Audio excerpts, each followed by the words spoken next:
এমন একটি জায়গা যেটি বাংলার ইতিহাসের সঙ্গে ওতপ্রোতভাবে জড়িত। ঐতিহাসিক গুরুত্বের পাশাপাশি প্রাকৃতিক সৌন্দর্যেরও এক অপূর্ব সংমিশ্রণ হল এই মুর্শিদাবাদ জেলার মতিঝিল পার্ক।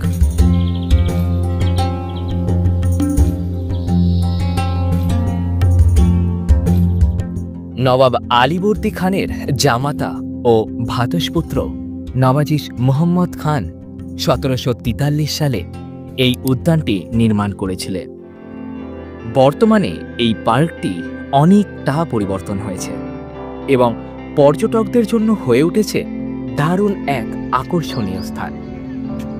তাই একদিনের মুর্শিদাবাদ ভ্রমণে এই পার্কটি কখন খোলা থাকে, কি কি পরিবর্তন হয়েছে এখন, আর টিকিট মূল্যই বা কত, এই সমস্ত কিছুই আজ আমি আপনাদের সামনে তুলে ধরব। তো চলুন একটি লাইক সেরে ভিডিওর মূল পর্বে প্রবেশ করা যাক। শিয়ালদহ থেকে লোকাল ট্রেনে করে হাজারদুয়ারি পৌঁছে সম্পূর্ণ হাজারদুয়ারি চত্বর ঘুরে আমরা দুপুরে পৌঁছেছিলাম এই স্থানে। আপনারা চাইলে হাজারদুয়ারি থেকে টোটো করেও চলে আসতে পারেন এই স্থানে। ডিসপ্লেতে এমনই এক টোটো হায়ার নাম্বারও প্রোভাইড করলাম। এই যে বাইকে 10 টাকা, টোটো 20 টাকা, আর গাড়ি হচ্ছে 50 টাকা, বললো 30 টাকা। ঠিক আছে, তো এখানেই পার করলাম। আর এখান থেকে বেরিয়ে এই যে মতিঝিলের পাশেই একদম আমরা পার্ক করলাম। এখানে কিন্তু দারুণ দুপাশ জুড়ে একদম মেলাও বসেছে, দেখতেই পাচ্ছেন। বিভিন্ন মুর্শিদাবাদের বিভিন্ন জিনিসপত্র, যেরকম এই কাঠগোলার কামান, বিভিন্ন হাতের কাজের, বিভিন্ন কাঠের কাজের বিভিন্ন জিনিসপত্রই কিন্তু এই বাইরেটাই আপনারা দেখতে পাবেন। এগুলো আপনারা বাড়ির উদ্দেশ্যেও নিয়ে যেতে পারেন। এই মতিঝিল পার্কেও কিন্তু টিকিট লাগবে, তো টিকিট কেটে এখান থেকে আমরা প্রবেশ করবো। এইবার এই যে টিকিট কাউন্টার, ভিডিওটা পজ করে একবার দেখে নেবে। আর কি কি নিষিদ্ধ, এই জিনিসগুলো কিন্তু নিষিদ্ধ, যেরকম মদ্যপান বা মদ, এইসব জিনিসগুলো কিন্তু সম্পূর্ণ নিষিদ্ধ। তো আমরা মোট 6 জন এসেছিলাম এবং 180 টাকার টিকিট নিল, মানে 30 টাকা করে পার হেড। এখানে টিকিট চেকিং করিয়ে প্রবেশ হবে। এই মতিঝিল সপ্তাহে 7 দিনই সকাল 11টা থেকে সন্ধ্যা 7:30 পর্যন্ত সকল জনসাধারণের জন্য খোলা থাকে। বাচ্চা থেকে বড় সকলের কাছেই এই জায়গা কেন এত প্রিয় তা আর কিছুক্ষণের মধ্যেই আপনারা জানতে পারবেন। গেট দিয়ে প্রবেশ করেই কিছুটা এগোতেই বাঁ দিকে সামান্য উঁচু একটি বেদির ওপরে দেখতে পাবেন এই মীর মদন কামান। ওলন্দাজ সরকারের পক্ষ থেকে এই বিশাল কামানটি আলীবর্দী খাঁকে উপহার দেওয়া হয়েছিল এবং এরই বিপরীত দিকে রয়েছে ওয়াশরুমের ব্যবস্থাও। তারপর আমরা দেখলাম মুর্শিদ কুলি খাঁয়ের মূর্তি। সম্রাট ঔরঙ্গজেব তাকে গভর্নর এবং বাংলার দেওয়ান হিসাবে নিযুক্ত করলে তিনি 1702 খ্রিস্টাব্দে রাজধানী ঢাকা থেকে মুকসুদাবাদে স্থানান্তরিত করেন এবং রাজধানীর নতুন নামকরণ করেন মুর্শিদাবাদ। তবে আপনাদের মধ্যে কারা আজও এই শহরেরই অংশ তা কমেন্টে জানাতে আমাকে ভুলবেন না। কিন্তু এই প্রকৃতি তীর্থে সময় কাটানোর জন্য রয়েছে দারুণ কিছু মজাদার অ্যাক্টিভিটি। বাচ্চাদের জন্য মিকি মাউস ট্রাম্পলিন, আর বড়দের জন্য রয়েছে টয় ট্রেন কিংবা স্পিড বোট রাইড। পার্কের মধ্যেই ওয়াশরুমের পাশে এই কাউন্টার থেকে মাথাপিছু নির্ধারিত ভাড়া দিয়ে এই অ্যাক্টিভিটিগুলি আপনারা করতে পারেন।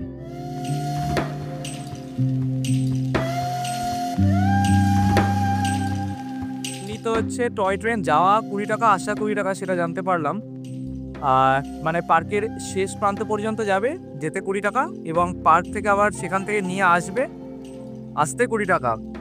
এবং এখান থেকেই আপনারা দেখতে পাবেন সেই সুবিশাল উদ্যান, যা কিনা ওয়েস্ট বেঙ্গল ট্যুরিজম দ্বারা একেবারে ঢেলে সাজানো হয়েছে।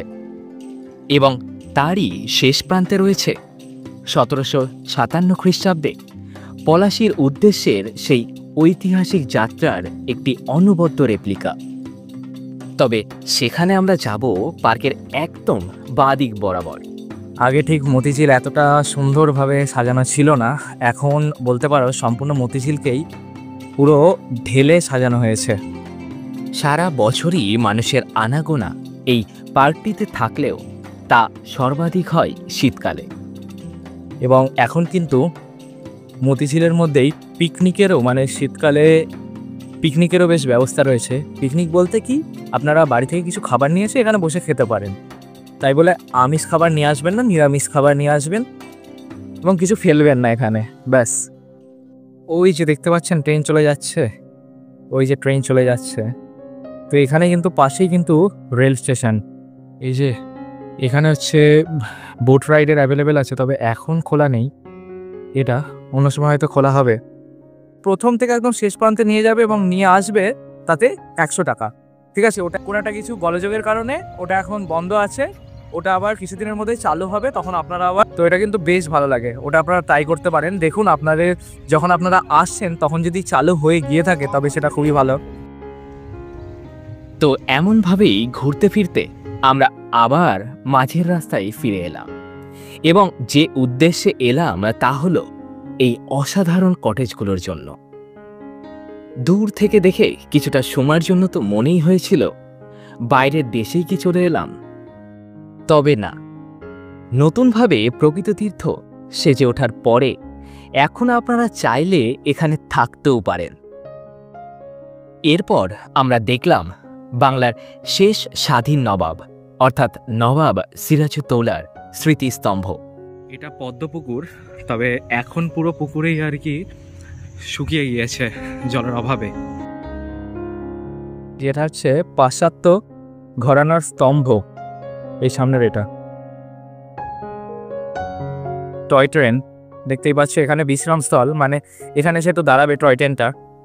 পায়ে হেঁটে পৌঁছালাম পার্কের একদম শেষ প্রান্তে, যেখানে প্রথমেই দেখতে পেলাম ব্রিটিশ শাসকদের সাথে পলাশি যুদ্ধের জন্য করা কলঙ্কিত ষড়যন্ত্রের পটভূমি।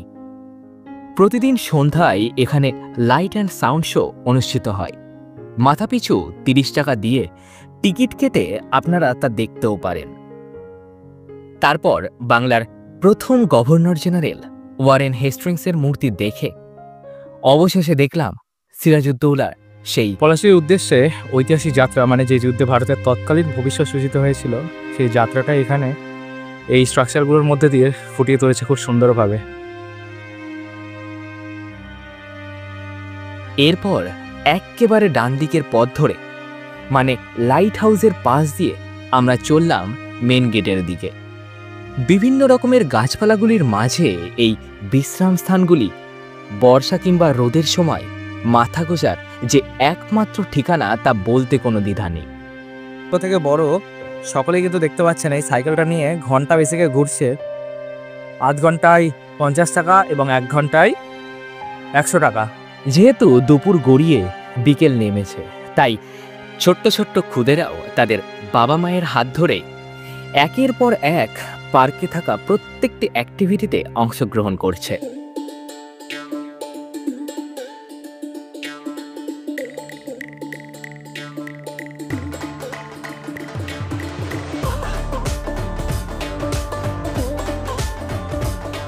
তো নবাবী আমলে গুরুত্বপূর্ণ ঘটনার সাক্ষী হয়ে থাকা এই পার্ক আমরা আজ ঘুরে দেখলাম, জানলাম পার্কটির বর্তমান অবস্থা এবং অতীতের জানা অজানা বিভিন্ন ইতিহাস। আজ তবে এখানেই ছুটি নিচ্ছি। এখন সময় বাসতেই চলেছে, দেখতেই পাচ্ছেন প্রায় 4:30। তো 5টার মধ্যেই বহরমপুর থেকে আমরা বেরিয়ে যাব, মানে এই জায়গা থেকে। মতিঝিলের মধ্যেই কিন্তু বিভিন্ন স্ন্যাক্সের খাবারের দোকান রয়েছে, তবে এখানে একটু বেশি কস্টলি যেটা দেখলাম। তবে আপনারা বাইরে থেকে অবশ্যই খেতে পারেন। এখানে তাও এগরোল 30 টাকা এবং এগ চাউমিন 30 টাকা, এটা ঠিকই আছে। তো এখান থেকে আপনারা কিছু খেতে পারেন। এখানে কিন্তু দারুণ সুন্দর বসে খাওয়ার জায়গাও রয়েছে।